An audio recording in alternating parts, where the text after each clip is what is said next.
Hello and welcome to this talk on causality and domain generalization. My name is Fayaz Minhas and I'm an associate professor at the Department of Computer Science at the University of Warwick. I'm also affiliated with the Tissue Image Analytics Center and the Warwick Cancer Research Center. The focus of this talk is essentially a discussion on how causality and domain generalization methods can help improve or solve interesting problems in computational pathology specifically, but more general in machine learning as well.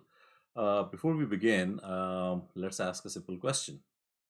Why did the neural network get seasick? So it's sort of a joke. It got seasick because it wasn't trained for the high tides of domain shift. It kept making predictions based on land data, and when it encountered the vast ocean of new data, it just couldn't stay afloat. We know from experience that machine learning methods, once trained in a particular setting, will work more or less for that setting. So if examples in the testing phase of the machine learning uh, given to the machine learning model are pretty similar to the training examples, then the model can be expected to generalize. However, if there is a big difference between the test examples and the training examples, then the model will get seasick. So machine learning models developed under one situation or domain, as we're going to call it, don't typically work under another.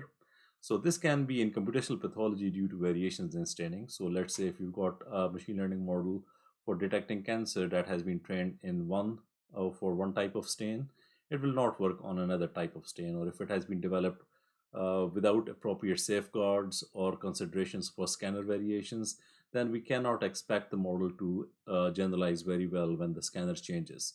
Similarly, there are other factors that can affect or introduce such domain shifts, that is, variations between the training and test settings, or between what the model expects and what the model is given at test time.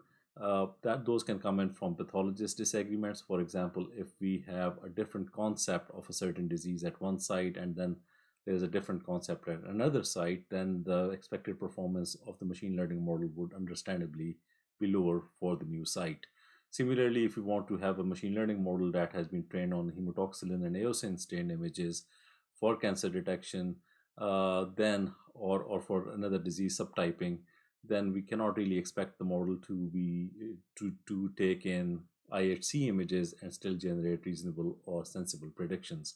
There can also be other factors such as differences between populations. So if the model has been trained on one type of population and then it is tested on another type, then the model will not probably be able to generalize if there are significant differences between the two. All of these factors causing a shift in the properties of the training versus test scenario lead to domain shift. And that is a problem because what we want is the machine learning model to be able to generalize across domains or perform domain generalization. Now, why does it happen? The fundamental reason for it is something very fundamental to the design of machine learning models, and that is the IID assumptions. But we're going to get to that. Any machine learning model or any machine learning problem can be thought of as learning from data, and we assume that the data is a representation of a real world phenomena. So for example, someone gets cancer, they go to their doctor, a small biopsy is taken, we get an image of that which is given to a pathologist, and then the pathologist assigns a label. So the label and the original image that we use for building machine learning methods, we can think of that as coming from a joint distribution that reflects this real world phenomena of cancer. So once we've got this real world phenomena, we can obtain some labels for some examples sampled from this joint distribution. And those examples or observations with targets, we can use those for training or model design, and we train our method. And once we have trained our method, we can give it test examples, that is simply observations without targets, and then it can be used to generate predictions. Now, if the test distribution, the joint distribution of the test set, which is PXY test, is pretty similar to the joint distribution of PXY for training, then we expect that the method would perform quite well once it has been trained with sufficient data and has been trained appropriately. We can expect that it will generalize to this unseen test set because the test distribution, the joint distribution of the test set, is roughly the same as the training set. When we are developing machine learning methods, there is an underlying assumption that this the examples that we're going to get are going to be identically distributed. So that forms the identically distributed part of IID. So all the observations that we are going to get, they are going to be independent of one another and they are going to be identically distributed. However, this assumption may not always be valid, especially under conditions of domain shift. So, for example, if you train your method on one type of scanner and that scanner changes, then that gives rise to an underlying change in the joint probability distribution, and that is called domain shift. So, if we talk about generalization, then what we can say is that if you've got a method, let me just switch on to my laser pointer. If you've got a method that is trained on this joint samples from this joint distribution, of the training data set, then it should be able to generate correct predictions uh, over the test set if the underlying IID assumption is correct or if that holds. That is, the test and the training samples come from the same distribution and they are independent from one another. However, that may not always be the case, as I said. So, a model trained on the source distribution or the training distribution, in domain generalization lingo, source distribution is another word for all of the distributions or scenarios for which we have training data available. So, if you've got all of this data available from the source domain, then if we want to have domain generalization, we want the machine learning method to generalize to an unseen test scenario or test distribution, or as it is called, a target distribution, even when the target distribution is not identical to the source distribution or training distribution. So this difference, the difference between PXY source and PXY target, is called domain shift. And we want our methods to generalize even when the two distributions are not same. I'm going to give you some examples of what I exactly mean by this difference. But before that, I'm going to give you a very simple example of a domain generalization task. So let's say we've got these examples in the source domain and as available to us as training examples. And our task is to classify between fives versus fours. Now, if you look at the source distribution, we can see that most of the fives are green, whereas most of the fours are red. Whereas in the test distribution, most of the fives are red and most of the fours are green. So if we train our method on this distribution on the left hand side, and then it may perform quite well if the test data is drawn from the same distribution. However, if the test data comes from this target distribution, then probably the machine learning method is not going to perform very well unless we apply some sort of domain generalization method.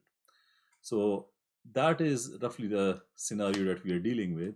There are four different types of domain shift, and I'm going to briefly go into the detail of each one of them. The simplest form of domain shift, or the most well-studied form, especially in computational pathology, is what we call covariate shift, in which the probability distribution of the samples or the images of the source and the target is different. This can happen if the source distribution, so the training data, is obtained from one scanner, whereas the test data comes from a very different scanner which produces very different types, and these two scanners produce very different types of images. So unless we take into account this variation and handle it appropriately, we cannot expect a method trained on this type of image data to generalize well on this type of data. And that is the difference caused by this covariate shift.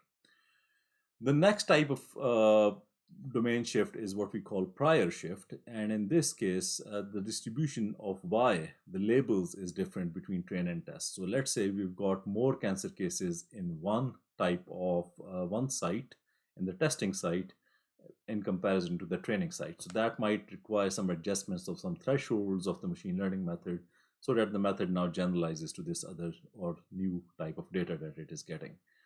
The third type of domain shift is called posterior or concept shift, in which case, let's imagine that you get training data for your machine learning method that you want to use to classify between cancer and non-cancer, or normal versus abnormal whole slide images.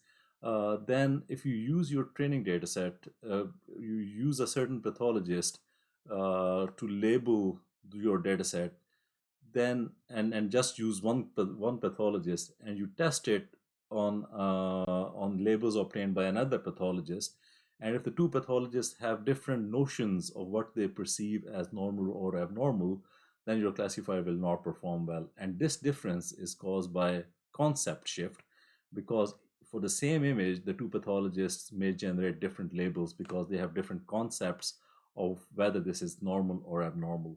So if there is such variation, that is an example of concept shift. That is not the only examples, by the way. So there can be other scenarios that fit here as well.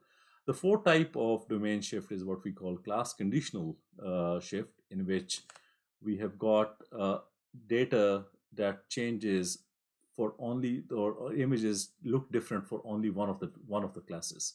So let's say you've got site A, and this is what its negative images look like. So this is what normal looks like from site A, which is pretty similar to what normal looks like in site B.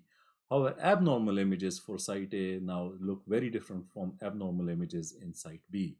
And this is what we call class conditional shift, because if you condition on the class label on whether something is normal or abnormal, their images will look different. Now, these four types of domain shifts, there are other types of domain shifts as well, more subtle ones. However, these four are the major uh, four types. But we cannot always say that this discrimination is so clean. That is, you're gonna always observe one type of domain shift in your data. Typically, what we have when we are training or developing practical methods, we will have more than one type of domain shift in the data. So you can have concept shift together with covariate shift if you're having multiple pathologists in your test setting versus training setting, as well as your scanners are different and so on. So this is just a rough categorization that helps us understand what domain shift exactly is. So it's essentially a difference in any component of the joint distribution between the train and test settings.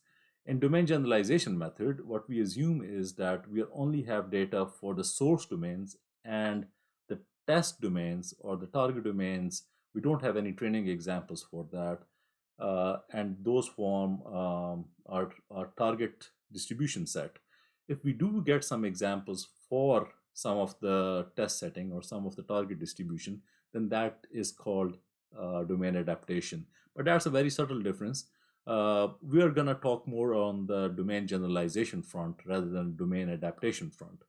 So what we want to build is machine learning methods that can overcome one or two or all of these, all different combinations of these types of domain shifts in practical settings, so that we can have methods that generalize to an unseen uh, distribution. So how do we do that? There are different ways in which we can handle domain shift. The simplest way of handling domain shift is trying not to let it happen. So that is controlling or limiting the source of domain shift. So for example, if we can force everyone to use the same scanner and the same die from the same vendor, then perhaps we would limit the impact of such domain shifts. However, this is not practical. So what we try to do is the next best thing, and we try to limit the effect of domain shift by, for example, stain normalization. So in stain normalization, we try to adjust the staining of different images so that they appear the same.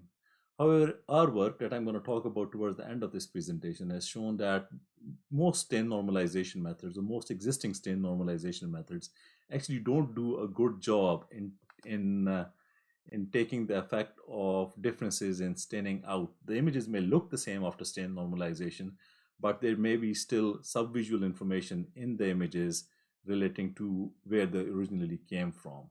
So if you say that stain normalization solves the problem of stain variations in whole slide images, that is not correct, especially when we are designing these weakly supervised machine learning methods. The next type of method that we can use is like the most commonly used method for training neural networks is data augmentation, in which what we do is we train the method on the stain that uh, or the given data from one source, but we also introduce perturbations in it. So let's say we can have an image that is given to us with a certain label. We can generate different types of variations in color and staining through this data augmentation and use those in training with the same label. So the essence is that we train the model on expected variations in the data and hope for the best that it would generalize to unseen cases.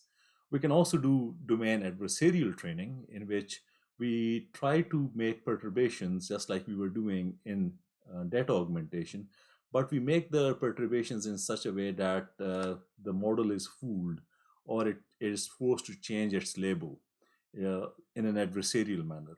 So we are essentially training the method to perform under the worst scenarios. So we introduce these perturbations, and then we hope that it will perform very well once it is given test data.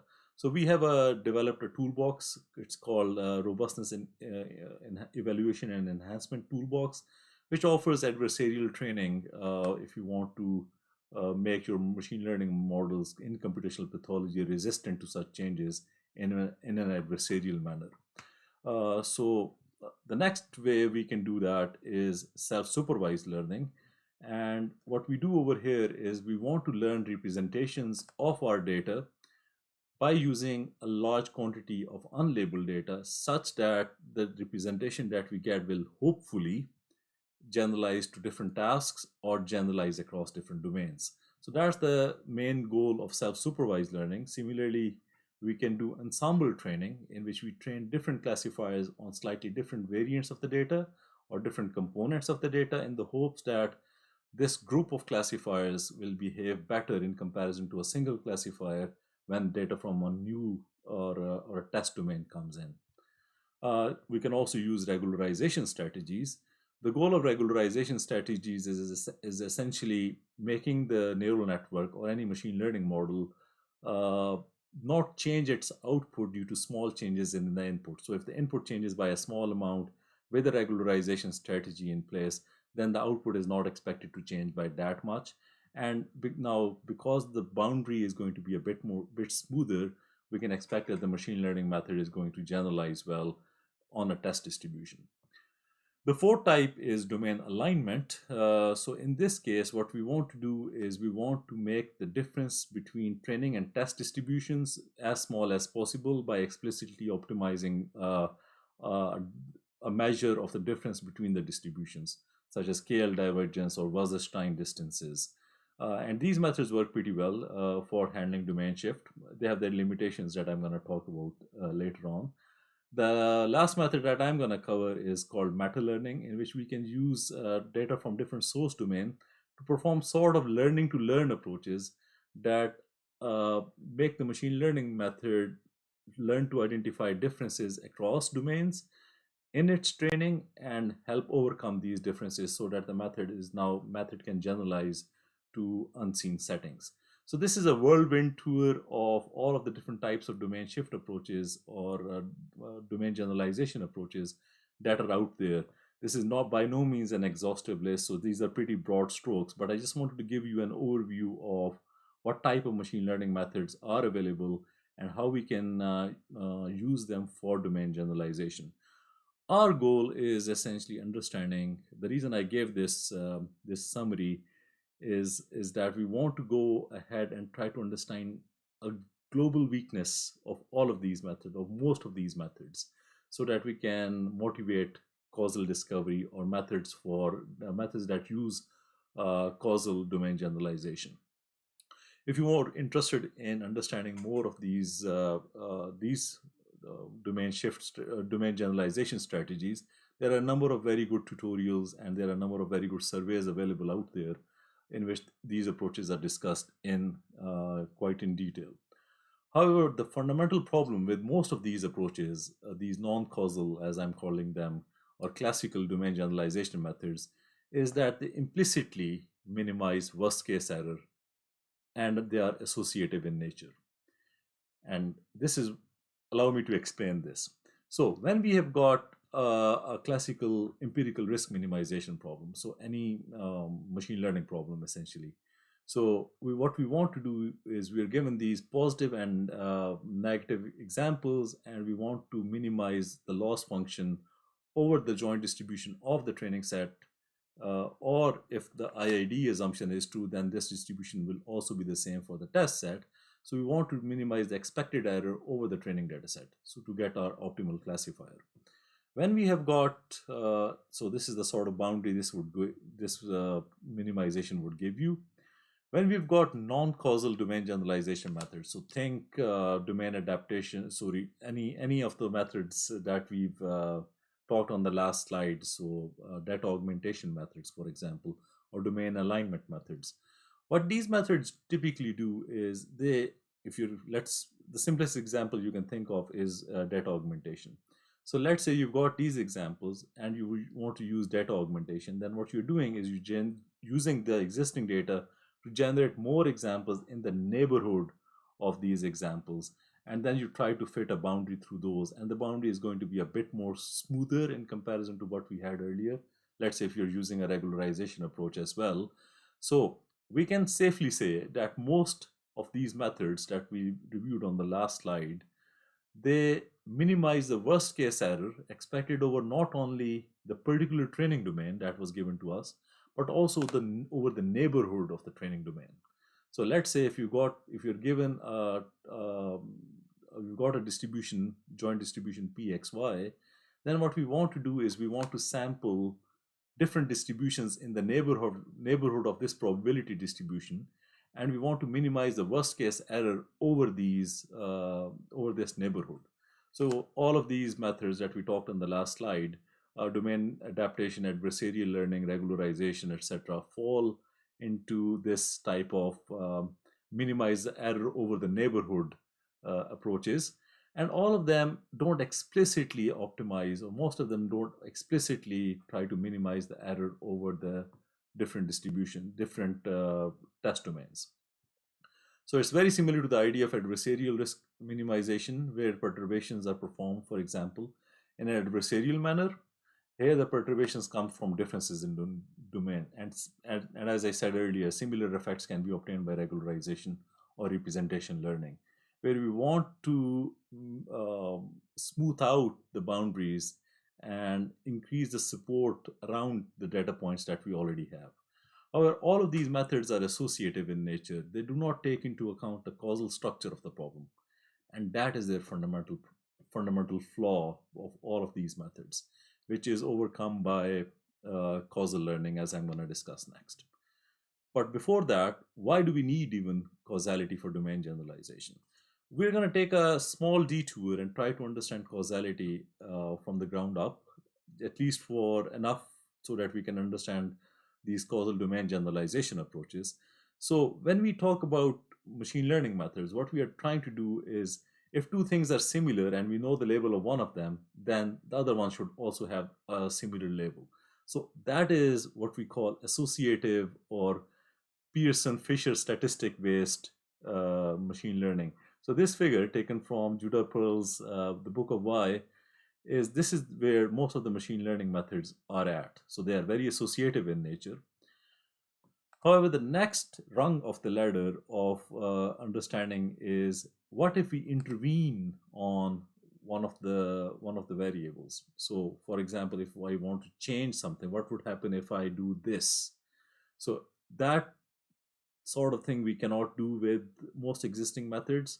So adversarial learning, for example, to some extent does that. Perturbations to some extent do that, but they still don't take into account the causal structure. And the third rung of the ladder in causal learning is counterfactuals, where we ask questions: had I not done this, then what would have happened? So we can ask questions like, for example, was it aspirin that stopped my headache? Or in case of these machine learning methods, these take into account more of the causal structure of the machine learning, of the underlying data generation process. I'm going to give a more detailed explanation in just a second, but this is the overall strategy of causal learning. So rather than me telling you why causal learning is useful, I've just taken the liberty of copying some of the quotes from some of the sources, like Judah Pearl's The 7 Tools of Causal Inference, just to inspire you of why causality is needed for domain generalization. So I'm just going to repeat the direct quote. So a machine learning machine trained in one environment cannot be expected to perform well when environmental conditions change unless the changes are localized and identified. An example of this is pathologists can often identify and ignore unrelated variations, for example, different types of stain, to focus on the underlying morphology or disease associated patterns to diagnose whether someone has cancer or not. So pathologists are not thrown off too much by differences in staining because they're looking at some of the causal features of the disease, as I'm going to explain next what those causal features are. But if you want to make a machine so that it can, if it is trained on one environment, perform well when those environmental conditions change, that is essentially under domain shift, then this requires a causal model of the environment and cannot be addressed at the level of association.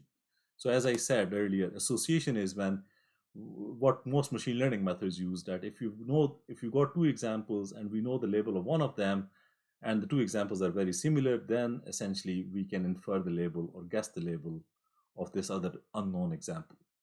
However, we need to go beyond association and look at the causal structure of the domain generalization of the data generation process, or the causal structure of the problem, to make methods that can go beyond this association and can handle the domain shifts effectively.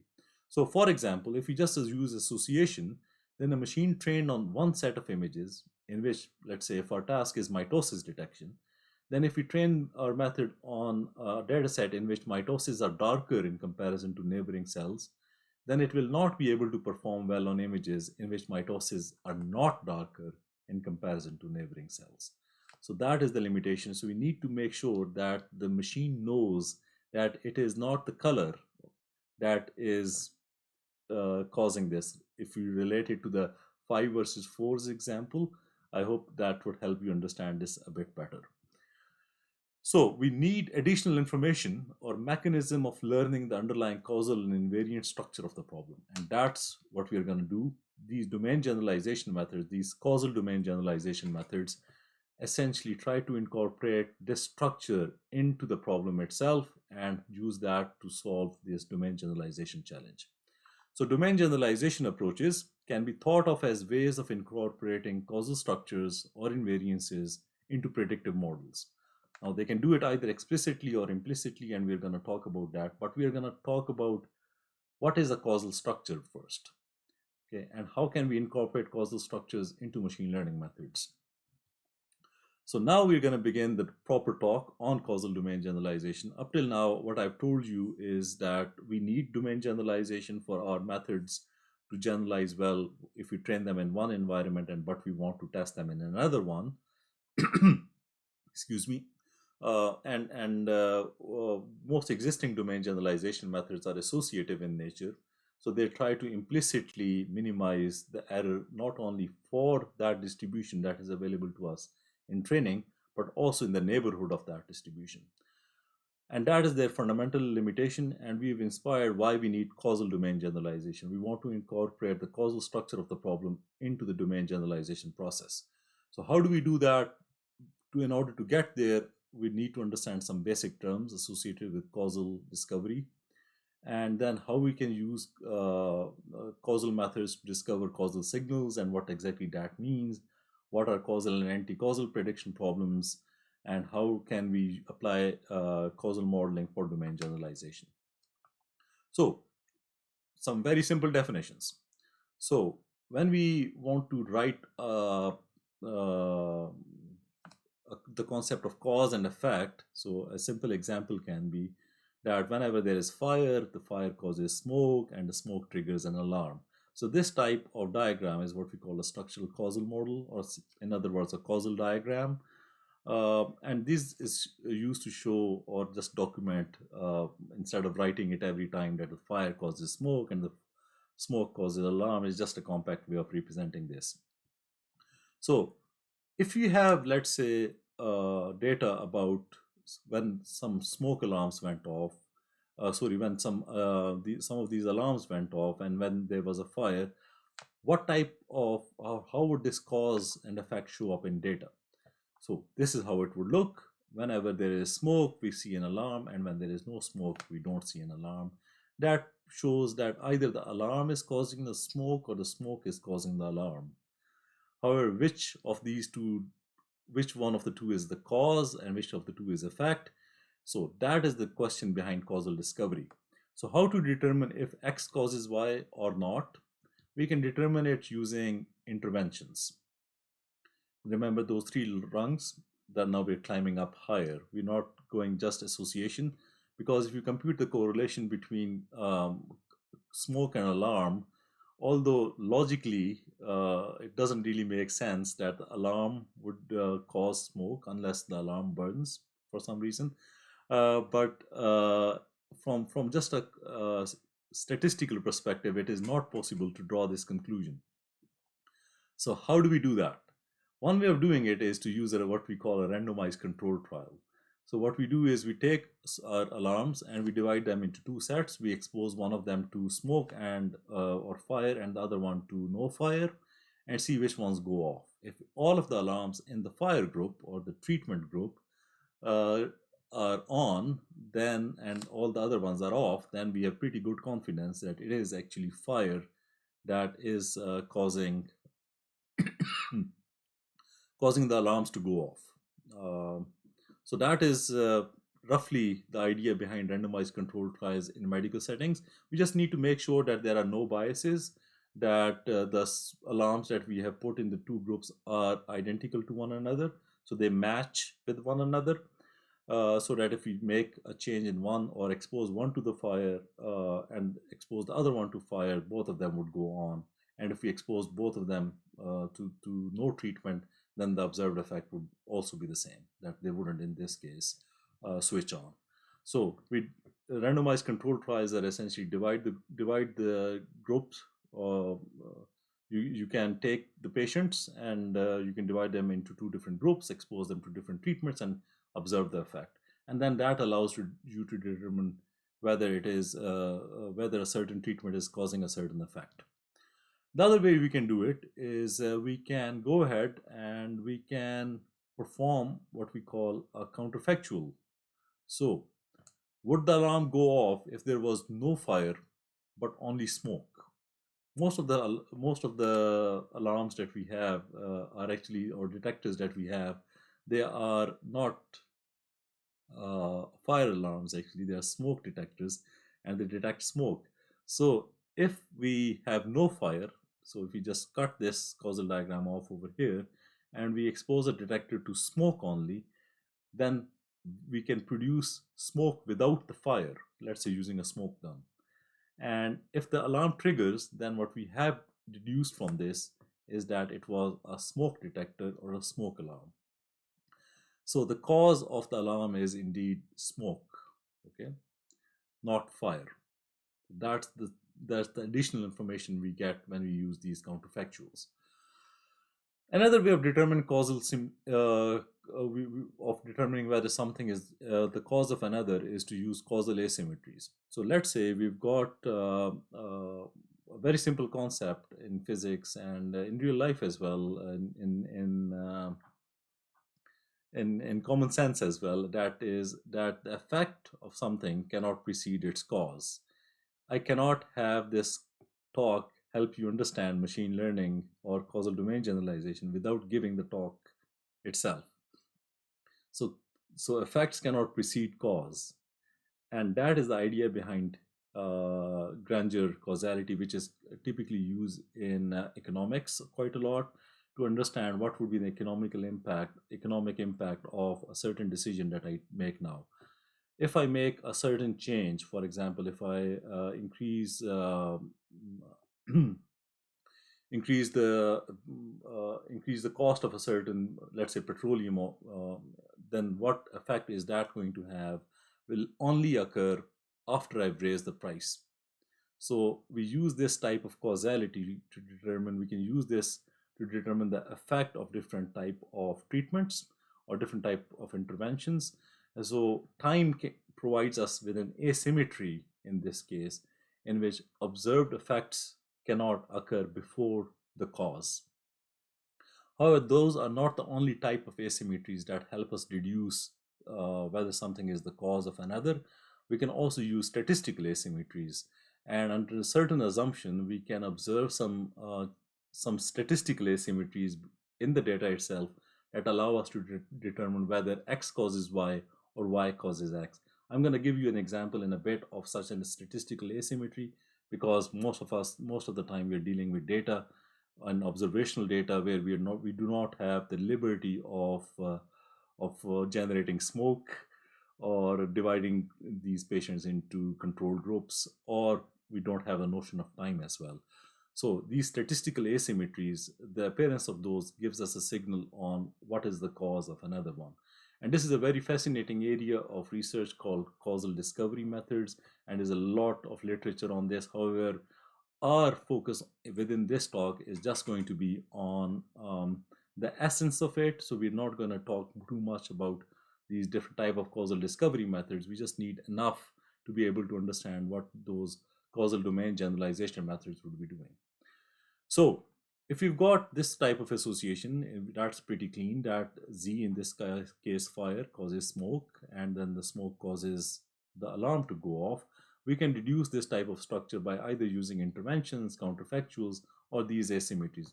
For now, just take my word on it that statistical asymmetries can also give us a pretty strong signal of when one factor is the cause of another. Now, another word that we quite commonly use in the causal literature is a confounder. So let's say you take people, or you take children, and you measure their shoe size and you measure their reading ability. Now, and you come up with a plot like this, that people or students or children who can read better, they have larger shoe sizes as well. And that might lead you to the wrong conclusion that probably increasing your shoe size will cause you to read better. That is an incorrect assumption, because both of these things, ability to read better and increase shoe size, are caused by something that affects both of them, and that is called a confounder. In this case, that is age. So age causes an increase in shoe size, and it causes an increase in reading ability. But how do we determine that what we are observing, or this observed correlation, is actually caused by an underlying factor, or is a confounding there's a confounding or hidden confounding in this case? One way we can check that is that if we group the patients, sorry, not the patients, the children, they're reading. If we group these children into these three different groups based on their age, so let's say the blue ones are the youngest one, the black group over here is the next youngest, and the red one are the oldest of the three groups. If we group these children into these three groups, then within each group, we notice that there is no correlation between shoe size and reading. You see, there's no correlation. The data is, if you calculate the correlation coefficient of all of these points, it would essentially be zero. Similarly, the correlation of all of these would be zero, and the correlation of all of these would be zero. Whereas if you observe the overall group level correlation, it is going to be positive, indicating that reading and shoe size are positively correlated with one another. If you see an effect like this, that when you control for a certain variable, the correlation vanishes, then you can be pretty sure that there is hidden confounding going on. And if you know the confounding variable and you control on that, then the correlation either decreases or it goes away. And this is what we call the Simpson's paradox. So Simpson's paradox is the disappearance of apparent correlation when you control on a certain confounder. So this is what it would look like in the data itself. And so if you control on Z, then X and Y will become independent of one another. So if we control on age, if we subgroup by age, then the correlation goes away, or the data becomes, the two variables become independent. The next concept that we need to understand is what is called a collider. So in this case, it's the causal factors are arranged a bit differently. So let's say you take data from the general population on how pretty someone is and what their talents are, and what you would see is that it is fairly randomly distributed, that there is no correlation between being pretty and having certain talents. However, if you take the group of what we call celebrities, just limit this population, so remove all of the normal people like myself and just keep all the celebrities there. Think Russell Crowe, and think Bruce Willis, and think Shakira. So all of those people, if you keep all of them over here, then what you would see is the emergence of a correlation, in this case negative, between being pretty and having talent. What this doesn't mean is that if someone is pretty, then they would not be talented. What this means is that if we control with respect to the celebrity status of someone, then what we observe is this emergence of correlation. So this is how it shows up in data. So if you got these two variables and they don't have any correlation, but if you control on another one, then what might be happening is those two factors, in this case x and y, might be causing that particular, or might be associated with causing that third variable, in this case z. So now we've covered so far, if you just summarize this whirlwind tour of causality, is that we can determine whether one factor is the cause of another factor by doing interventions, by asking counterfactual questions, or by using by exploiting causal asymmetries. I didn't go into the detail of how this exactly works because I'm going to give you another example in just a bit. But essentially, we are able to determine using some methods whether something is the cause of another or not. We also have talked about what is confounding. So confounding is essentially two things that appear correlated, but there is a common cause that is causing the two to appear correlated.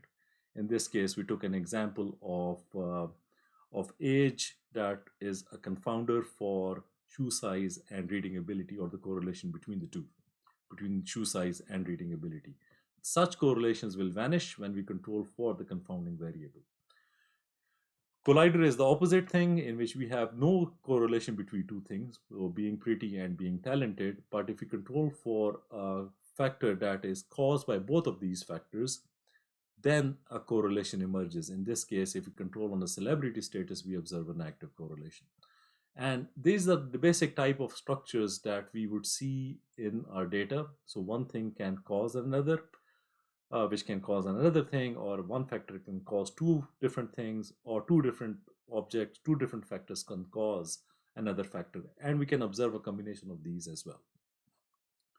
So moving on, the if you got if you've not understood anything from this slide, the carry out message of this slide is that we can discover structural causal models or causal diagrams from observational data under certain assumptions. So I'm just gonna very briefly talk about how do we actually, what do I mean by this. So let's take a very simple example of, in which case we will be seeing a statistical asymmetry to arise that will allow us to infer whether x causes y or not. So assume that we have got a linear process in which x causes y as follows. So y is caused by x by simply a linear model in which we've got 0.5 multiplied by x, and that causes y together with some noise. So we've got two variables, x and y. So e is just a noise variable, and e is x and e both are Gaussian distributed variables. Okay. If you got this data, the data is going to look like this. These black dots show the data. We've got x and we've got y. In this case, we know from the equation over here that x is the cause and y is the effect. However, let's assume that we don't know, and we're just given this plot on the x-axis is x and on the y-axis is y.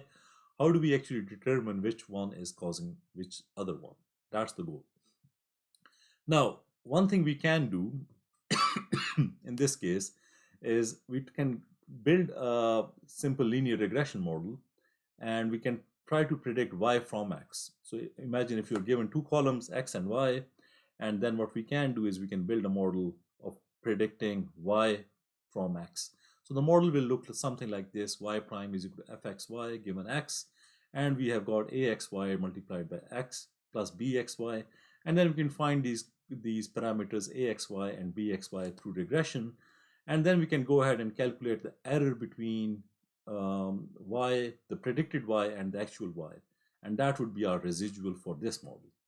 Or what we can do, because we don't know which one is causing the other one, whether x is causing y or y is causing x, then what we can do is when we can try to predict x from y. So we can make another model, and that model is going to look like x prime, which is the predicted value of x coming from the model fyx, is simply y multiplied by ayx plus byx, and those coefficients ax, yx, and byx can also be determined using uh, these using a regression model. In this case, our residual is going to be the difference between predicted x and the actual value of x. Now we do so far. Just follow me along. We've got two columns.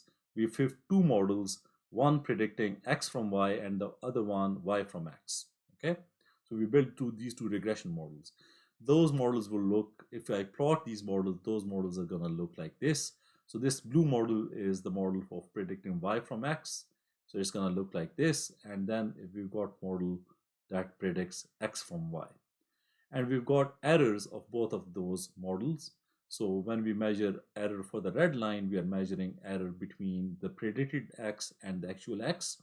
And for the blue line, we are measuring error between the predicted y, because that's what the model predicts, and the corresponding x value. Now, if we plot the error of the model that had been trained to predict y from x across different values of x, so we plot x values on the x-axis and then the error on the y-axis, we see that there is no correlation between x and our residuals. Similarly, if we take the other model, then we see that there is no difference between, so if in this case we are plotting y on the x-axis, and the error in predicting x, that is x predicted minus x, so this value over here along the y-axis, we also see that there is no correlation, so that we cannot explain away the error that we observe in this model with respect to x.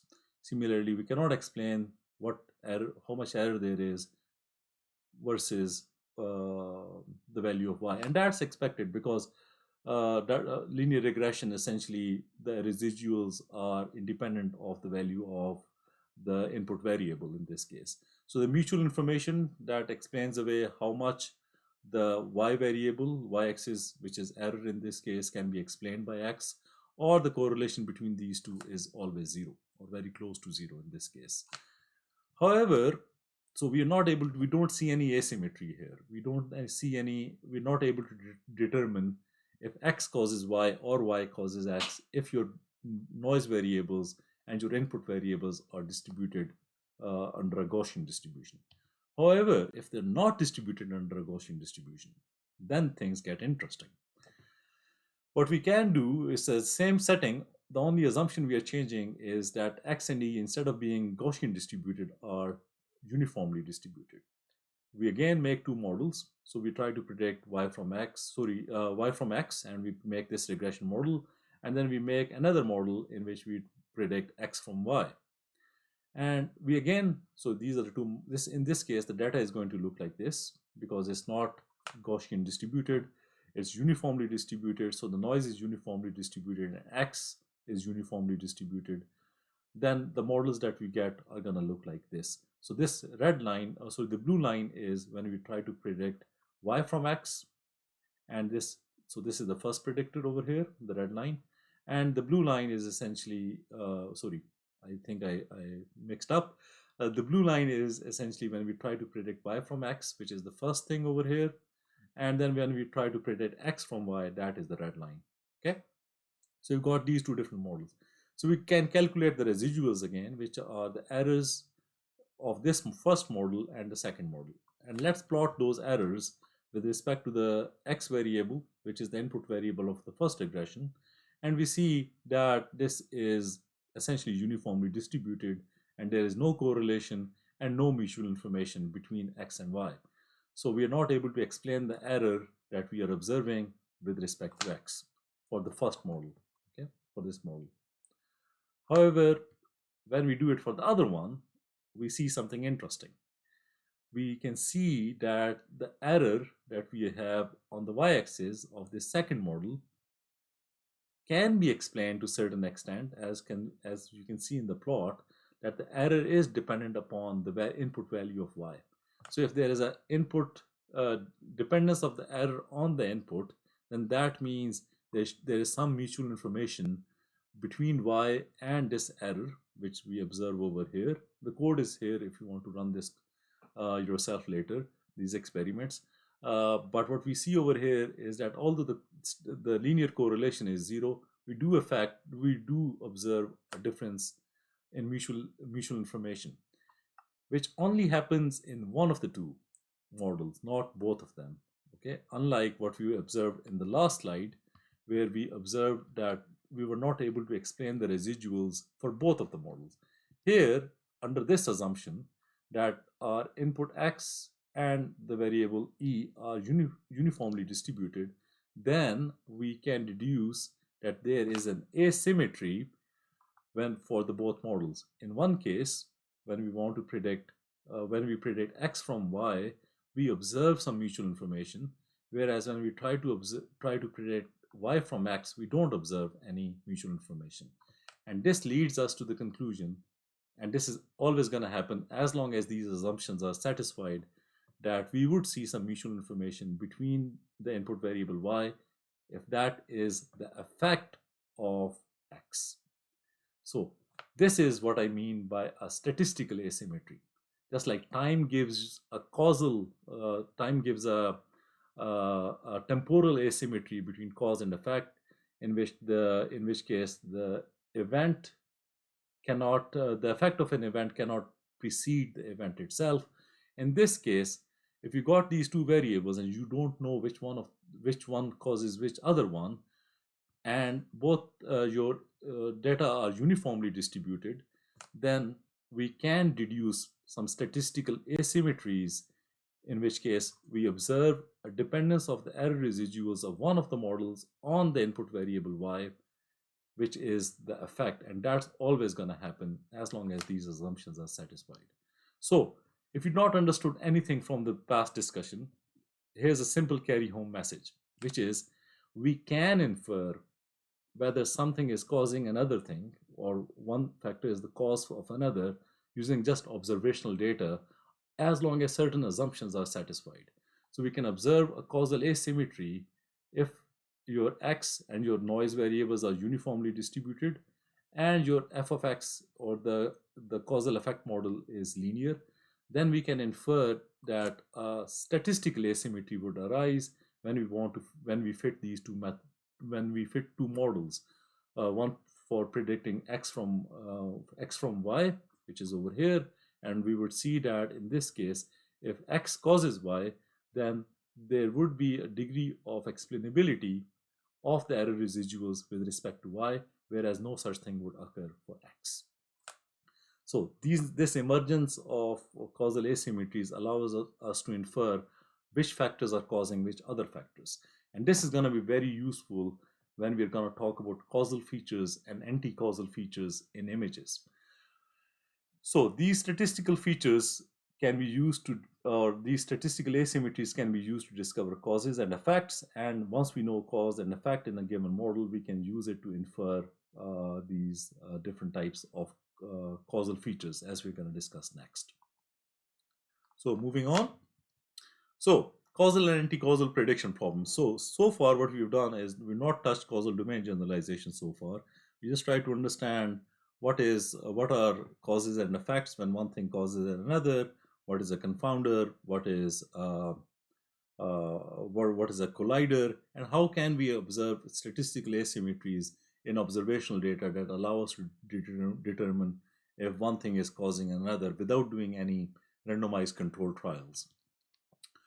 So we're going to prediction problems, or most problems in machine learning are prediction problems, and we can classify them into two types. One of them is causal and the other type of anti-causal prediction problem. And the distinction, or understanding the distinction between the two, is useful when we move towards causal domain generalization.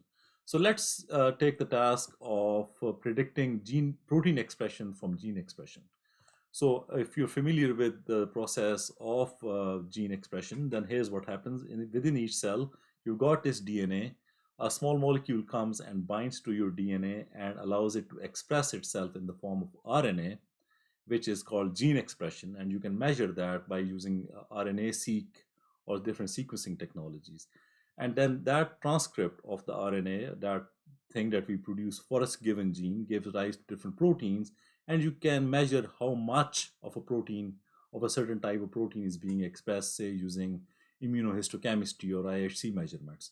So you can measure gene expression using RNA-seq, and you can measure IHC using different type of assays such as immunohistochemistry. Let's think of a simple problem in which we want to predict uh, protein expression from gene expression. So let's say, to what extent can we predict how much of a protein would be produced if we observe a certain amount of its RNA being produced. Now, so far, you don't need to really understand all of the biology here, but what we do need to understand is that gene expression is causing the protein expression of a certain gene.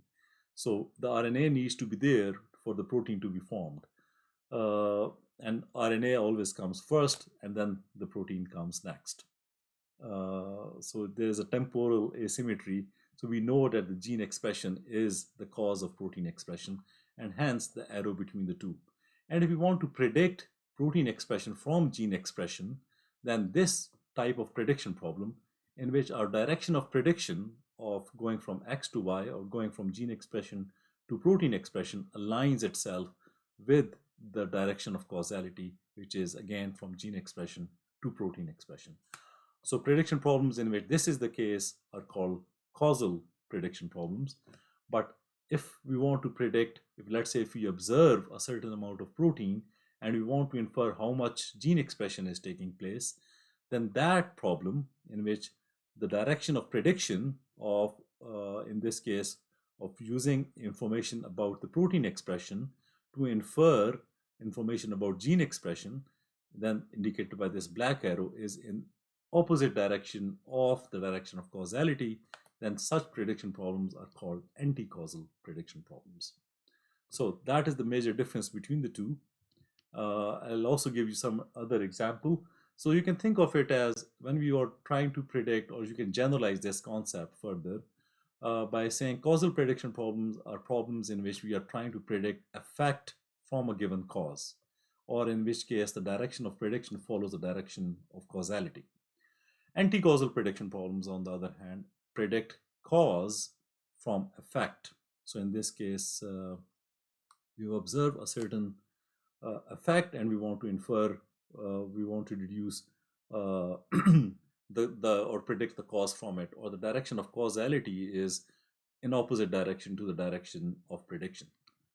So in example, I've got a question for you actually to think about, and feel free to pause and think about this question before moving forward. So is prediction of cancer from observed images a causal or an anti-causal prediction problem? So I'm just going to wait here for you to think about this question before moving on. Okay. So if you want to predict images, we want to use observed images to predict cancer, then the cancer must be there first to cause these images, right? And cause patterns within these images.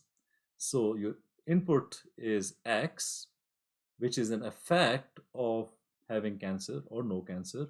So the direction of causality is in opposite direction of the direction of prediction.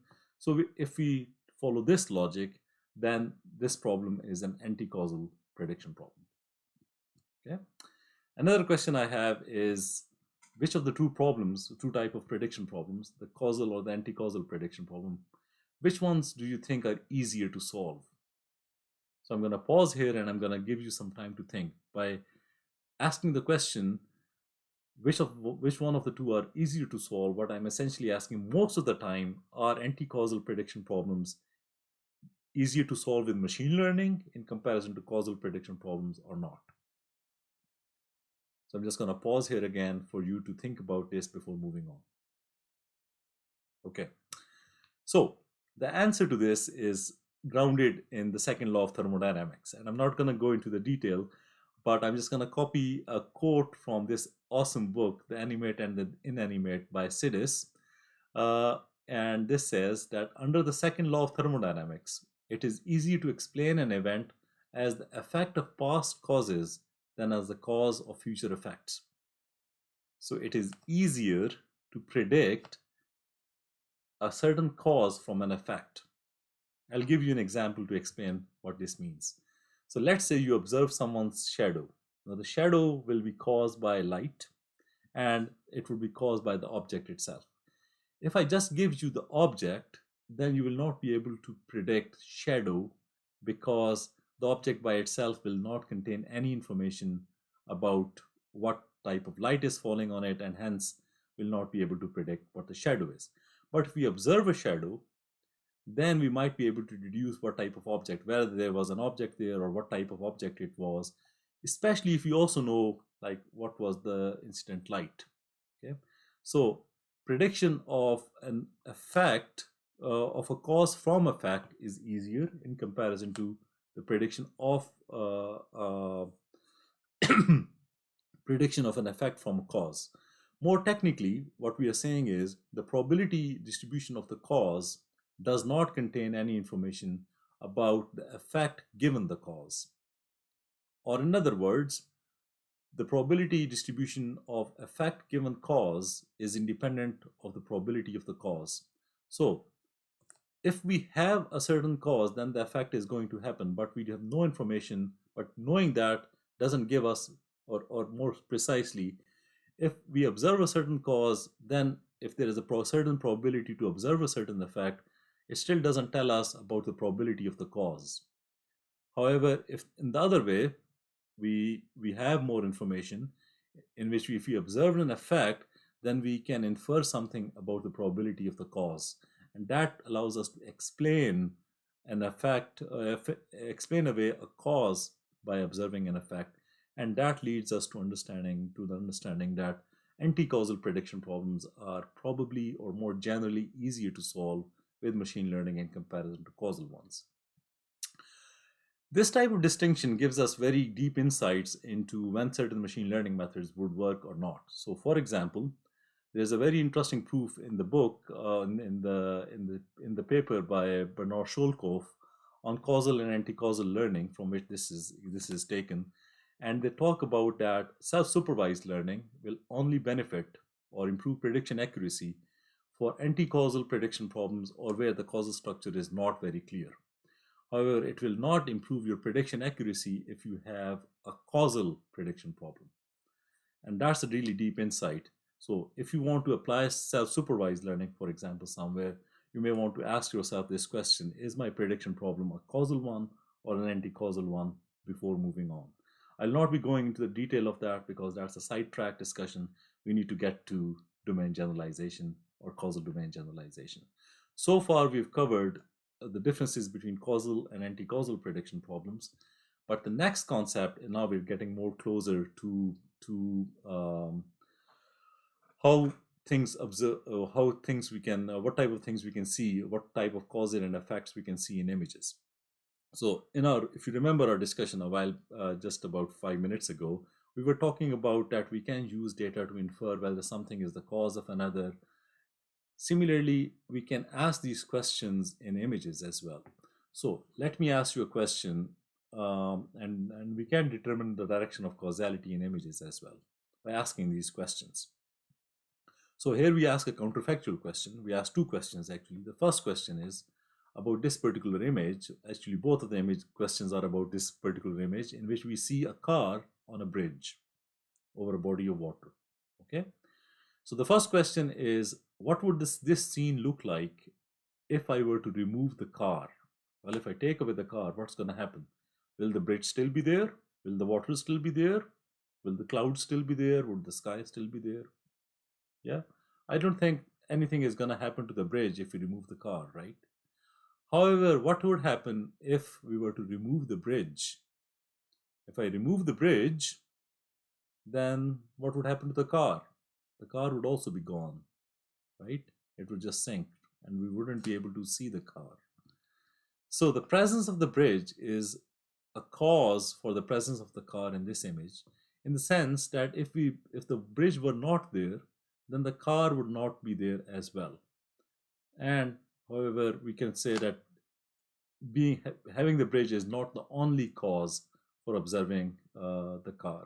So the bridge causes the car in this image, but there can be other causes as well.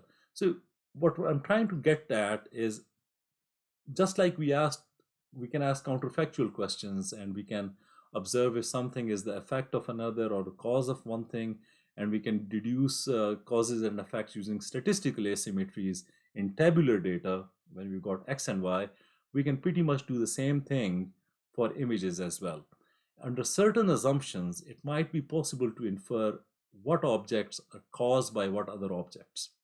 Or we can also ask questions, what objects in this image are the cause of a certain label for the image? And we're going to get to that next, because that is the concept that underlies all of this causal domain generalization literature. Taking an example of cancer, if we say that if you observe certain stain variations, then stain variations or differences in color probably will not explain away across different sites what is cancer, or are we looking at a cancer image or a non-cancerous image. However, if you look at the sizes and shapes of cancer cells, or cells that we observe in the image, then that can tell us information about whether this is a cancer image or not. So the shape and the cell, or these morphological features, are causal features, just like the bridge was a cause for the car, right? In this image, the presence of certain type of cells and large, for example, irregularly shaped cells, those indicate that there is tumor present, and hence that can be a causal feature linking these observations or phenotypes to the underlying pathology or disease, which is cancer in this particular example. Whereas if you think about staining variations or color changes, are not those are non-causal features, because they don't link a certain feature, a certain object. Sorry, they are not associated with the label that we have. Now we're going to take a step back again, and we're going to think about what we've learned so far. Causal learning essentially gives you a different way of thinking about your data. The classical view of data generation in machine learning is essentially we've got this joint distribution, we are picking out samples for those, and we've got some input features X and we've got some output features Y, and there's an association between them. We are not saying which one causes the other one or how that data generation is exactly taking place. We just take that there is association between the two.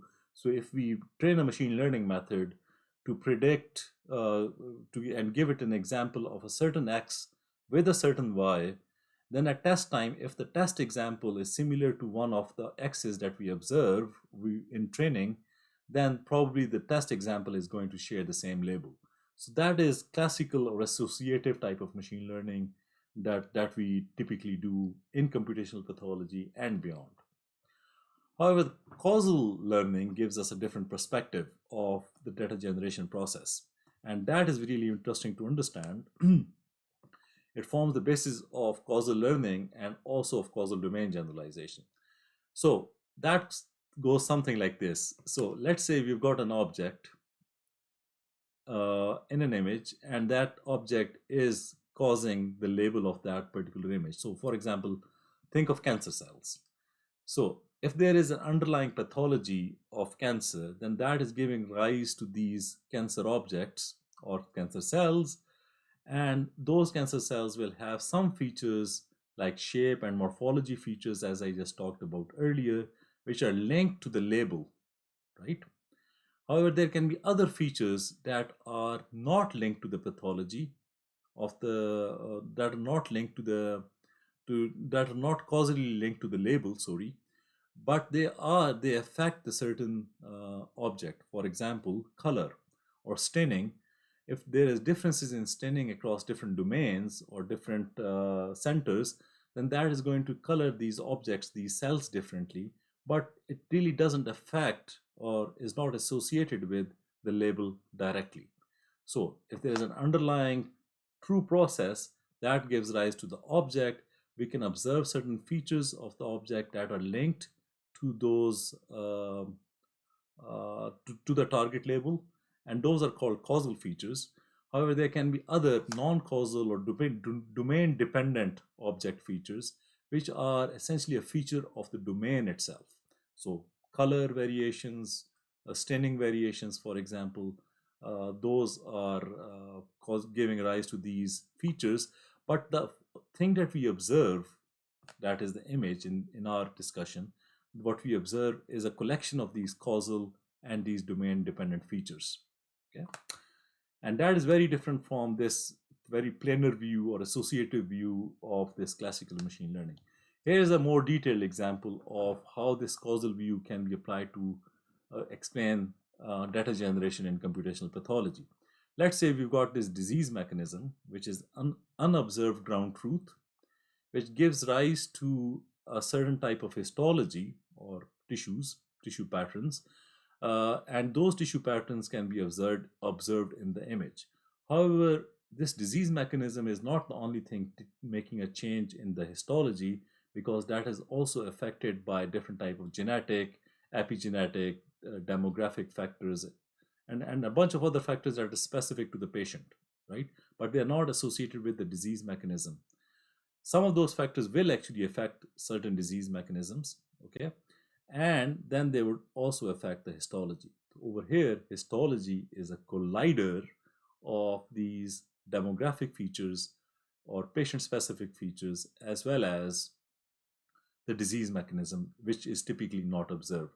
And that is what the image captures. However, histology is not the only thing. These histological features are not the only thing that are present in the image. Depending upon what site you are at or what hospital you are getting your data from, they would have different slide preparation procedures. They may use different types of dyes, and that affects these images. So there would be image features or features present in the image associated with how the slide was prepared, where was the dye obtained, and so on. So that is why slide preparation is a cause for the type of image that we get.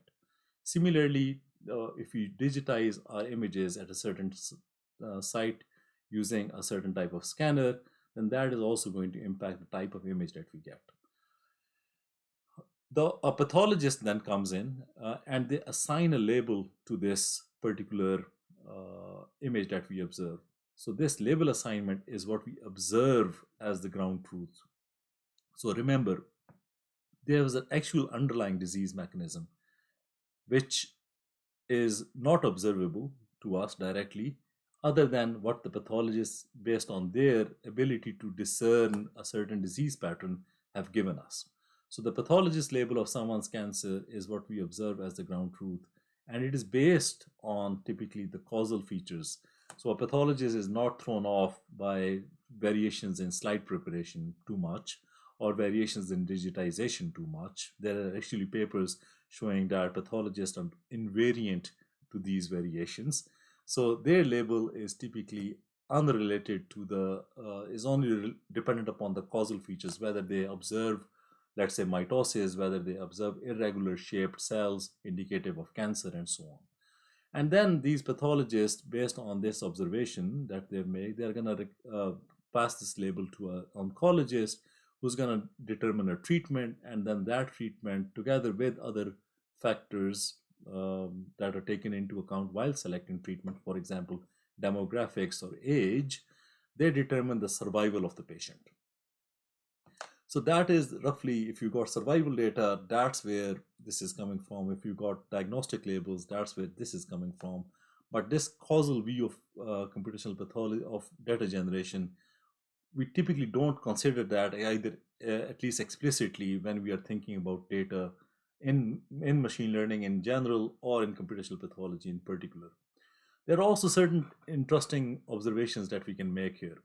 Knowing site information is actually really valuable information because it captures differences in slide preparation, digitization, and also how experienced pathologists are. So certain pathologists at certain sites may be more experienced in certain specialities, or there can be sites that only specialize in a certain speciality. So this is so pathologist labels are also dependent upon experience, but knowing the site of where an image came from is really important, and that can tell us a lot of differences. So if you got two different sites, you can be sure more or less that there would be difference in slide preparation, possibly in digitization, as well as the label assignment. And knowing the site in addition to the images and the labels would be really useful for domain generalization. So this also underlines the need for large multicentric validation studies, because look at it. What is the what is the thing causing the emergence of most factors, non-causal factors across different in this particular data generation process? It is site, right? So site determines slide preparation, digitization, and experience. So if we want to test how good a method is, we must test it under different in a multicentric validation study. So those are the two observations that can be explained by this causal perspective. Now coming to the main theme of this talk, which is causal domain generalization approaches. When we talked about classical domain generalization approaches, we saw that those try to minimize error in not only over the training distribution, but also in the neighborhood of the training distribution, but they do it implicitly. The fundamental difference in between those previous approaches, causal domain generalization approaches and causal domain generalization approaches, is essentially that we do it explicitly. We do this type of error minimization explicitly. So we can think of domains as explicit interventions over non-causal features. Putting it very simply, what changes when we got data from two different domains? For the same type of patient, let's say if we got data coming from two different hospitals, we can expect variations in non-causal factors, but not in the underlying causal factors, such as if there is tumor, there is tumor, there is tumor. However, there can be different types of scanners, and there can be different types of images, there can be different types of stains. And what we want to do is domain shifts, or what we've found so far is domain shifts can only change features that are not causal. We can identify causal features. Remember all that discussion about the car and the bridge? And we can do that through statistical asymmetries or through interventions. And then we can design these machine learning methods or these causal domain generalization methods that learn to disregard these non-causal features or variations introduced by these non-causal features. So what we want to do is to minimize our training error over explicit perturbations of the probability distribution that we are given during training. So we will change certain things in the data that is given to us as the source data or the source domain data, taking into account the causal structure of the problem. So we know that the staining is going to be different, hence we are going to simulate that effect in the data itself, so that when we minimize the error, the worst case error over all of these interventions, we get a classifier that we can now expect to generalize to unseen cases. There are three different types of domain generalization, and with examples, this thing is going to become even clearer. So this is a generic idea. There are three broad categories of domain generalization. One of them is causal domain data augmentation. The second type is causal representation learning, and the third type is causal invariance mechanisms. So beginning with the simplest one, causal data augmentation, the basic idea is that we synthetically generate counterfactual examples in which we perturb non-causal features and then try to get the best classification accuracy over both the original and the perturbed data. The simplest example of that is we've done it is stain augmentation, right? So we know that staining is a non-causal factor in the determination of a diagnostic label. So we can learn to disregard this non-causal stain variation either by adversarial training or simple augmentations. So we've got an image like this, we perturb it, knowing that this is a non-causal factor and it shouldn't affect the prediction output. We then train a method over not only the original stain that was given to us, but also these perturbations of the stain. And then we try to minimize that error in the hopes that once we do get some test data that doesn't follow this distribution, we would be able to do better. However, it's important to note that we are not learning here or discovering these non-causal features. We are using our background knowledge about the problem to infer that we should be perturbing on the non-causal feature of stain to make the machine learning method better.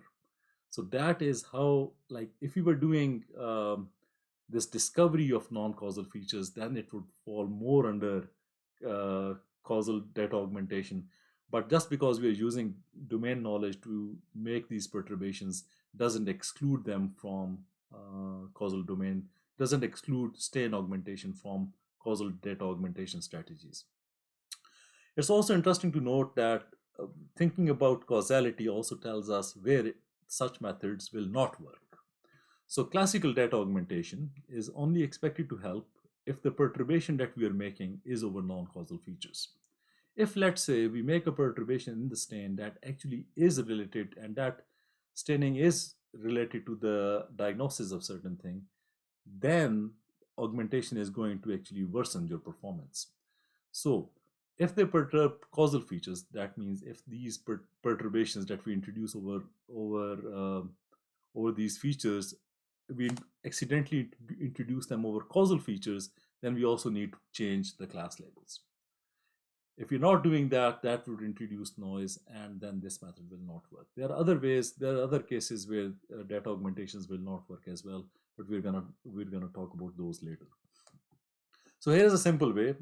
We can generate examples from under the or like we can determine conditional samples of a certain type using a GAN, or a generative adversarial network. So let's say if I train a machine learning model to generate images of people with mustaches, then we expect that the distribution that of faces that it generates is probably going to be males, because in the training data set we have this causative factor that being a male is a cause for having a mustache. It's not the only cause, but it is at least one cause of this mustache. So if we do this, if we just use this data that we observe in the wild and we just generate conditional samples from such a GAN, then it would generate these data with mustaches, but those would be essentially males. But if we can design a causal GAN, and I've just mentioned the name of the paper, you can go and read about it. It's a very interesting piece of work. Then we can also generate intervention samples in which we can force the machine to generate, or the GAN to generate, images with the mustache being true. And there we will also observe mustaches appearing on women, which wouldn't happen under these conditional samples. So in this case, if let's say our goal is to classify or determine what is the age of a certain person, then having a mustache, although for adults you can always argue that uh, having a mustache is also age associated, but let's assume that we only have data for adults that can grow mustaches, and or I know this example is probably making no sense at all right now, but let's say if you got a classification problem in which having a mustache or not having a mustache is not a cause for the label itself, then if we generate examples from this intervention distribution, we are perturbing only the non-causal factors, which is the mustache, and we would be able to remove the effect of mustaches from our prediction problem. So that's how this causal domain augmentation works and can work in this case. An implementation of that is this gradient-based causal augmentation, in which we extract category-wise and context-related features, and then what we want to do is we orthogonalize the gradients of losses for predicting category and context labels. So context is essentially, if we take this particular example, let's say if we want to classify whether there's a sheep present in a certain picture or not, then context features are the features that are not related to the presence of the sheep. So a sheep can be present on a road, under grass, or in snow, and it's still a sheep, right? So context features would be anything unrelated to the object of interest here, over here. And what we want to do is we want to learn all of those features that are causally related to the prediction label, which is presence of the sheep, and not to these context features, which are the background features. So what we can do is we can perturb these different type of context features. That means we keep the object the same, right? And then we perturb the context. So we put the same object under different backgrounds, essentially.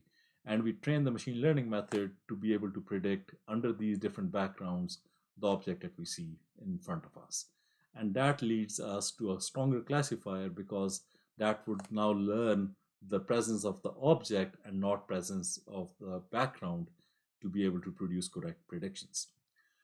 So the main idea behind causal domain augmentation strategies is we generate counterfactual examples in which we perturb non-causal features in a given image or in a given example so that the machine learning model only learns the causal features and then tries to generate a prediction. However, there are certain limitations not only of these causal data of these type of data augmentations, that is causal data augmentations, but of any other type of data augmentation approaches as well. So any data augmentation approach will not be useful when there are structural differences. So for example, when you want to train a method to be able to generate correct predictions even when the modality changes. So let's say if you want to generate correct predictions when you switch from visible to IR, right, in the test domain, after training a method only on the visible domain. So that is probably we're not gonna be able to do that beyond a certain level of accuracy. Or if the data format is changed, we'll still not be able to do it. So whenever there are structural differences between the type of images that we would observe in the test set versus the training set, that's where these data augmentation approaches would fail. That brings us very nicely to the next category of causal representation learning methods. So that is another strategy for causal domain generalization. Here the main idea is that we want to learn representations that are invariant to causal factors that are different across domains. So we want to build a representation that is dependent upon only the causal features or the causal factors that are associated with the label and nothing else. So let's say we know for a given data set that we observe these images and together with the domain indicator variable. So where did these images come from? Then we can use something called a gradient reversal algorithm in which we want to make the machine learning method take an input image and then try to produce a label while trying to unlearn or disregard or trying to be bad at predicting where the images came from. So these methods, they are called marginal domain invariance or features or class conditional invariance methods. An example of this is the gradient reversal method that I just talked about. These methods work very well when you've got a problem in which you know the domain indicator variable because they can learn to build representations that are only dependent upon causal features and not on features that are associated with the domain indicator variable.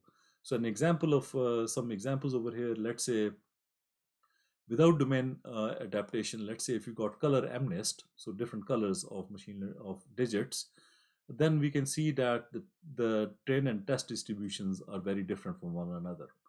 However, once we go ahead and apply this procedure, then we can see that we have built a representation of these two different domains in which the objects overlap pretty much. So that is, we can call it a domain alignment method, you can call it a representation learning method, but the main idea is that we want to learn causal features associated with the prediction label and not the domain label itself.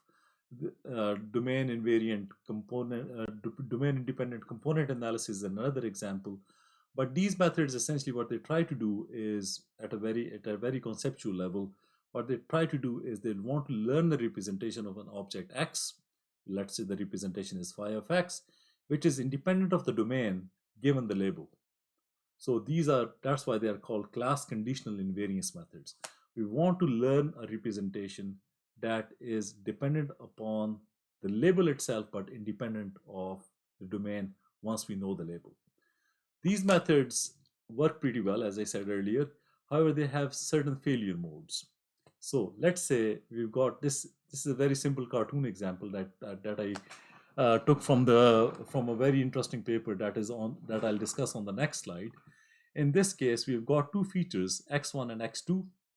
Let's say we've got three different domains as well. We got two of them available to us during training, and we've got in each of these cases, we've got two classes.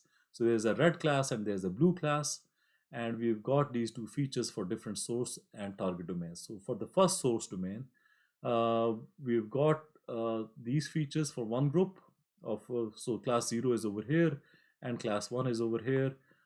For the second source domain that is available to us during training, notice that the x2 feature is different, but the x1 feature is the same. And if we use these methods, these class conditional invariance methods, or these marginal domain invariance methods, then what they're going to learn essentially is that x2 is different across domains because x2 allows us to predict a certain domain. So these methods would essentially learn to disregard x2 and focus only on x1, and then they would be able to predict very accurately uh, for these two different domains, the difference between these two different classes. However, if the third or the test domain is like this, in which we have got these positive examples over here and the negative examples over here, then as you can see that the boundary made by an optimal classifier trained to disregard domain features will pass over here, and it will not give you good accuracy. It will classify all of these examples to the left of this line as negative, whereas all of these examples are going to be classified as positives. So what this tells us is that these methods, these class conditional invariance or marginal domain invariance methods, they are not sufficient for generalizing to unseen domains. They have these type of failure modes. So they will work only if the class conditional distribution of causal features remains the same across domains. And if that is not the case, then we don't expect these methods to work. So what do we do then? There are other type of causal representation learning methods that we can use. One of them is causal matching. And the idea of this is very simple. Wouldn't it be great? So let's say if you want to design a machine learning method that we want to use to classify whether a certain image contains cancer or not. So if I can give you the exact same tissue scanned under different environments, and you can use that for training, wouldn't that be great if you use that, and then we know that all of the non-causal effects have gone away. So let's say we got an image like this from one scanner and an image like this from another scanner, then we know that there is, if I use both of these images for training, then there would be I'll be throwing away all of the non-causal features. Or let's say if you want to do a cell detection task and you can get this exact same tissue, you can get the H&E for it and you can get the IHC for it. Then if you use both of these as input to the machine learning method, then probably it will be able to give you good performance if this is available for training and the other domain is available for testing. So causal matching is if it were possible to us to get the same object captured under different non-causal variations, we would really be able to build very good or very interesting machine learning methods. However, this is not practical, right? We wouldn't be able to scan under all possible types of scanners. So what we do is the next best thing. What we do is, if you got these two different data distributions, then we try to infer which of the two objects in these two different distributions that we observe would probably have been caused by the same underlying causal factors. An example of that is, think of this object that is giving you two different images by two different lights or two different perspectives. So on this perspective, it looks like a square, and on this perspective, it looks like as a circle, but it's the exact same object. That means if I rotate this object, both of these features are going to change, and then that allows us to understand that it was exactly the same object. So if we have got the causal structure of the machine learning problem beforehand, and I make an intervention and that affects data in both of the distributions that I have for training, then that means we have achieved causal matching. That is, probably these two objects were caused by the same underlying factors. So this is the main idea behind causal matching, and we can build machine learning methods on top of it or representations on top of it, and those allow us to do very well. And this was the main idea introduced in 2021 in this paper. And causal domain representation learning is is really interesting. It overcomes some of the major issues of representation learning otherwise and allows us to do domain generalization as well.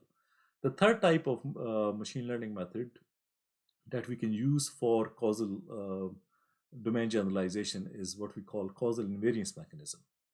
And before we get to it, the philosophy behind these methods is that if you got very different phenomena, let's say a feather falling and an apple falling, but if you take away all the air friction, right, and then what is left is they fall at the same rate or they behave very similarly, and that means the causative effect, the cause of both of them falling is the exact same thing, which is gravity, right? So we have different or distinct but potentially related phenomena, which can be if we can describe them by by these correct labels, then they tend to obey the same law. Okay, so if an apple falls, does the moon also fall, or does the feather also fall? If it does, and all of them behave similarly, then whatever is governing the way they are behaving must be real, or in this case, gravity. So this is the main idea behind causal invariance mechanism. And the way these domain generalization methods work is we want to come up with a representation, or we want to learn invariances across domains by finding a data representation across these different domains, so that if you fit a optimal classifier on top of any one of these, then it is expected to generalize across all of those domains. So an example of such a method is what we call invariant risk minimization, in which what we want to do is we want to explicitly minimize the risk across all of those domains over the probability distribution. This by learning only causal features. I won't be going into too much detail. It's a very simple method, and I welcome you to read the paper itself. What it does essentially is introduces, we want it's just we build a simple classifier over a representation of the features of the object across different domains, so that that particular classifier is now consistent across all of the different types of domains. Here's another approach that falls under this category, and this is actually much simpler to understand. So this is called diversify and disambiguate, or div-dis. So let's say we want to classify, we've got data from two different classes, and we have some unlabeled data that we don't have available to us during training. If it is just these two examples, then we've got this class 2 and this class 1. Then there can be different types of classifiers that we can make. All of these lines allow us to determine which of all of them are valid hypotheses given this training data. However, if we observe unlabeled data like this one, like these examples, then what that allows us to do is draw what would be an effective boundary between these two different classes that would still allow us to classify the classes while doing a good job on this unseen test set, right?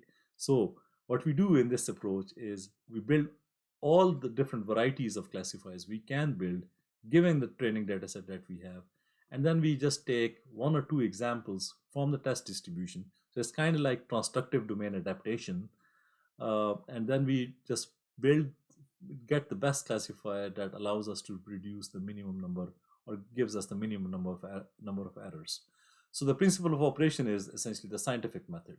We find the widest possible range of hypotheses that still satisfies the training data, and then we conduct an experiment or give a few examples that would falsify the largest number of hypotheses, so that what we are left with then is what we observe to be true, right?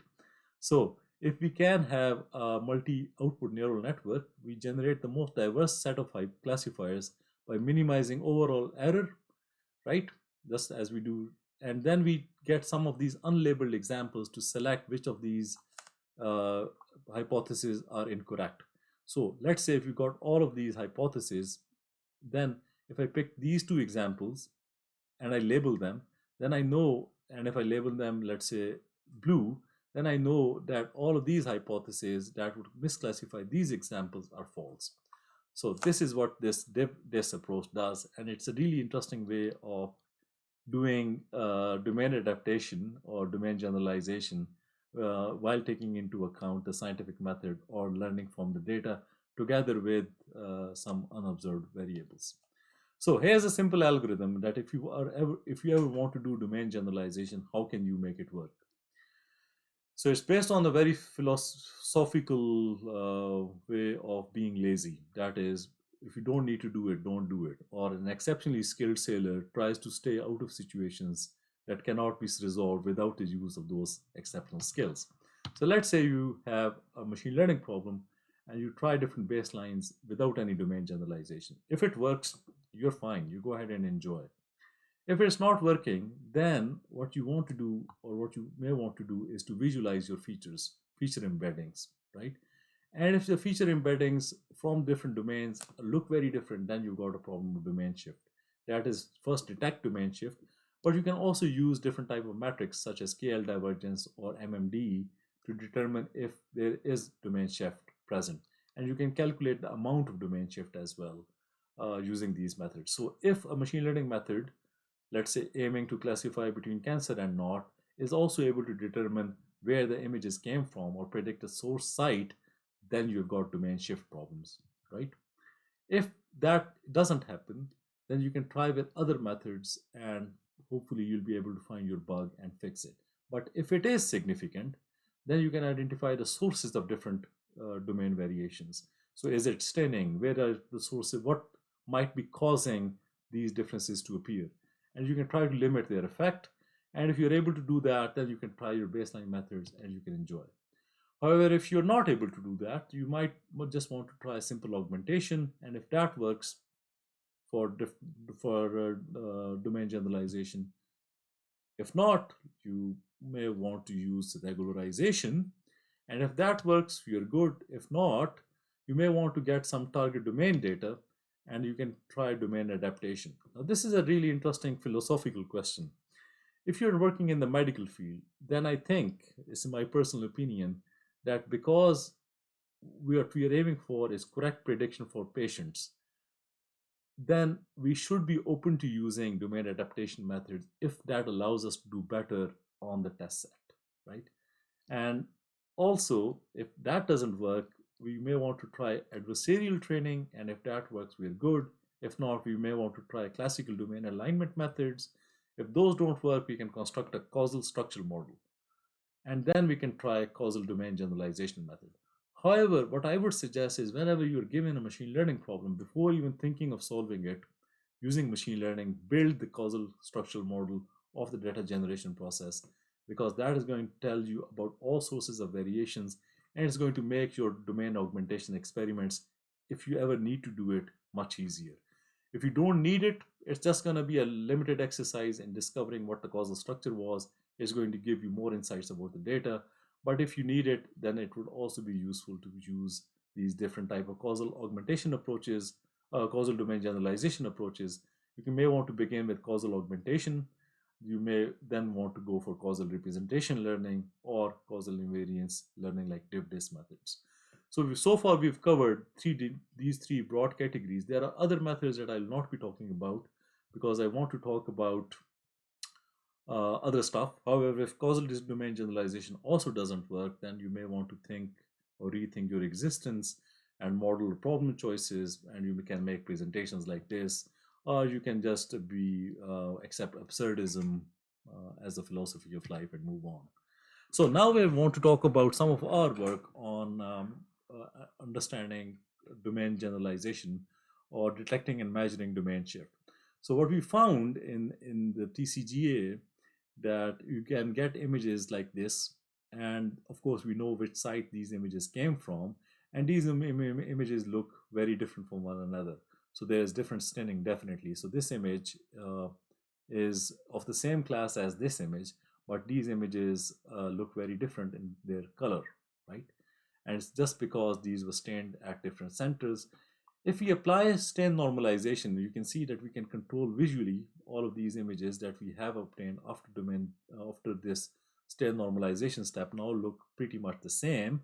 However, what we did is we tried to predict whether we are able to predict the source center where the images came from using a very simple machine learning method.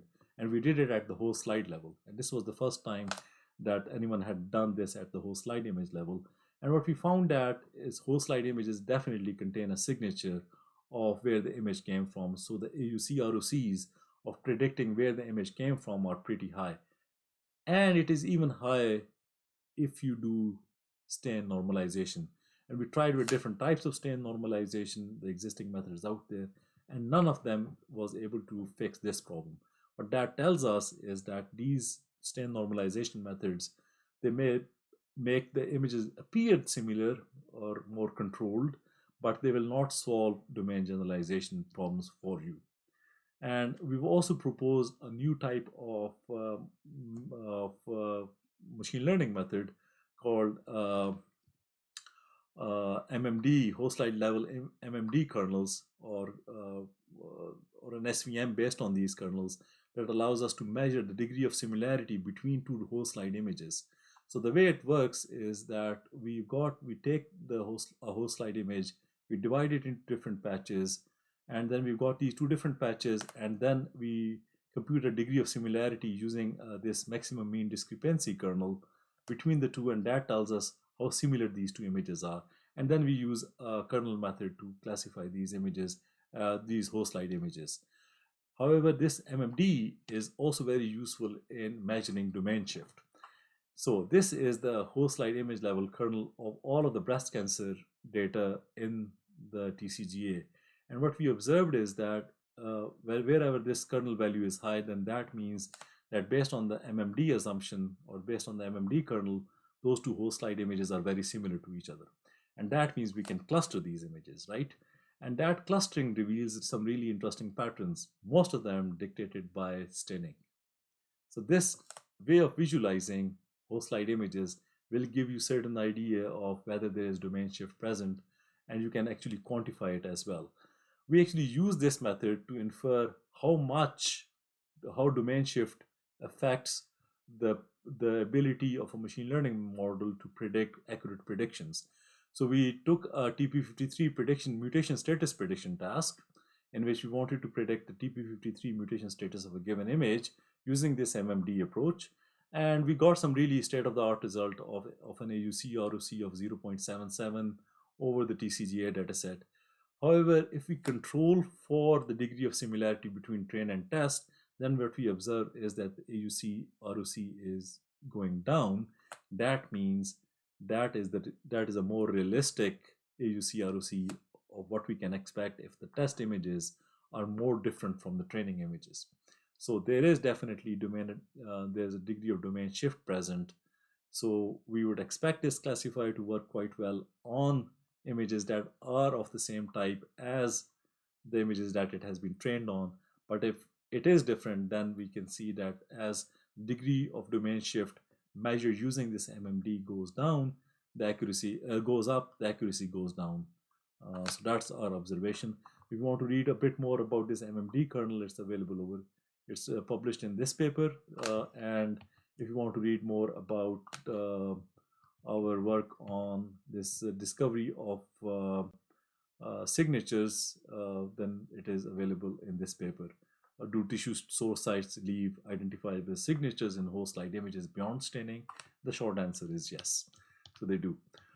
However, it's not just restricted to domain generalization that we need causal discovery for. We actually need it for anything that we want to do in computational pathology. So this observation, if I show you this survival curve, and you see that this is the group of patients that have been treated with chemotherapy, and then these are the patients that have not been treated for chemotherapy, what would you infer from this? Does chemotherapy lower your odds of breast cancer specific survival? Should we not be giving chemotherapy? That's not what we know, right? Chemotherapy is supposed to help people survive for longer. Now, there's a reason why this is happening, and this is because it's an observational study in which the severity of someone's disease is determining the treatment, whether they get chemotherapy or not, and that is determining their survival as well. And that's why we see patients with lower survival are those patients who have been given chemotherapy. So it's not the chemotherapy causing them the lower survival, it's actually disease severity. And if you don't make a causal diagram like this, you'll not be able to understand what's going on in this image.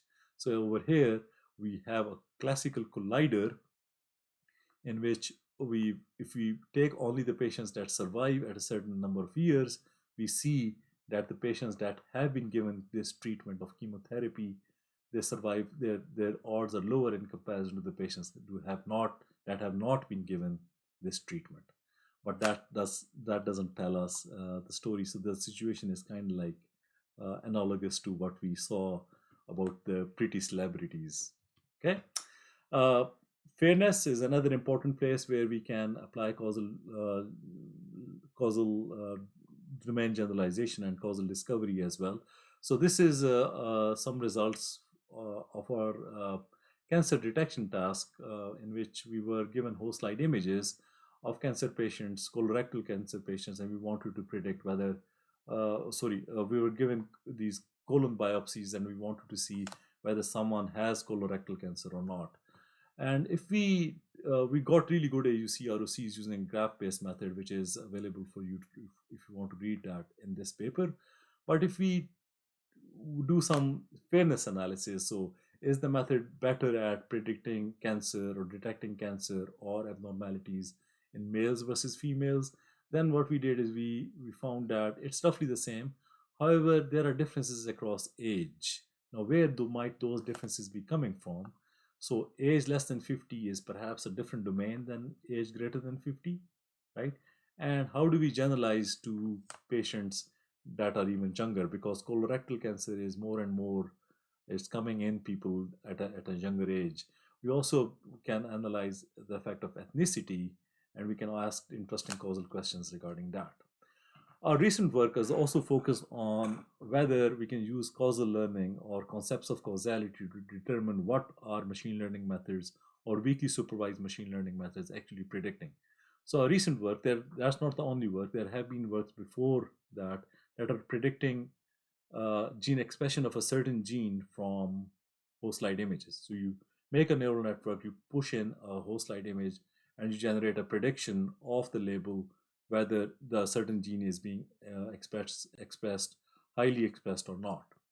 However, these methods before this work, what they failed to understand or take into account is that gene expression of different genes is actually very correlated. So there's a bunch of factors that can give rise to gene expression of different genes. So the gene expression of, let's say, all of these genes, ITK, IL2, all of these genes are highly correlated. So this is the data from TCGA breast cancer patients. On the y-axis is genes, and on the x-axis are patients. So there is a large group of patients for all of which all of these genes are either low together, so the expression is low, or their expression is high together. And that means a certain latent factor that is giving rise to these correlations.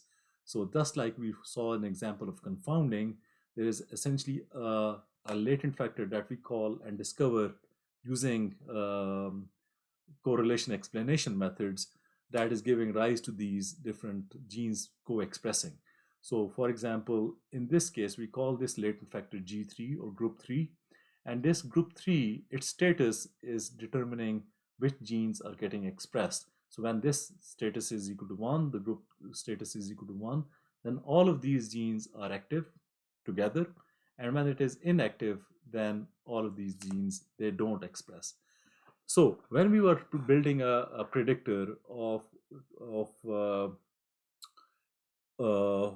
gene expression from whole slide images, then what we are predicting is not essentially the effect of a single gene, but rather the collection of all of these genes or the effect of these latent factors. In this case, the latent factor G3, we found that it is based on the expression of all of these genes that you see over here. and it is these genes are involved in inflammatory response. So that's why all of these genes behave together. So if you see certain type of immune cells in the image, then probably this gene status is going to be active. And however, previous methods prior to this work failed to ignore this, completely ignored this fundamental principle, because it didn't consider this type of causal structure of the generative process of this gene expression into account. So our question summary, if you haven't understood any of this, the takeaway message is: if you ask the question, do whole slide image based gene expression prediction methods predict expression of individual genes from images as they claim, then our answer is no, they don't. What they predict is the entangled effect of multiple genes and not the effect of singular genes.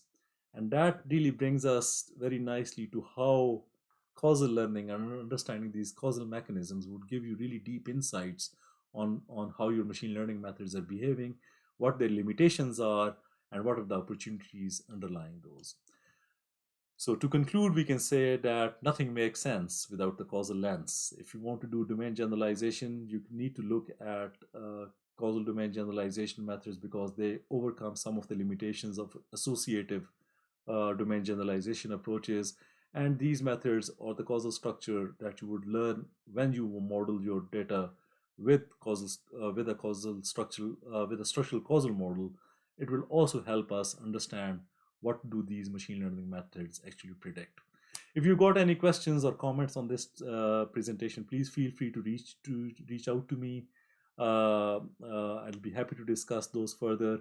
And I'm also a student in causality, and I'm learning, and I'm trying to apply those concepts in causality, in computational pathology, and in bioinformatics, which is my area of research. So if you got any, if you want to discuss any collaboration on this, I would welcome that. Thank you so much.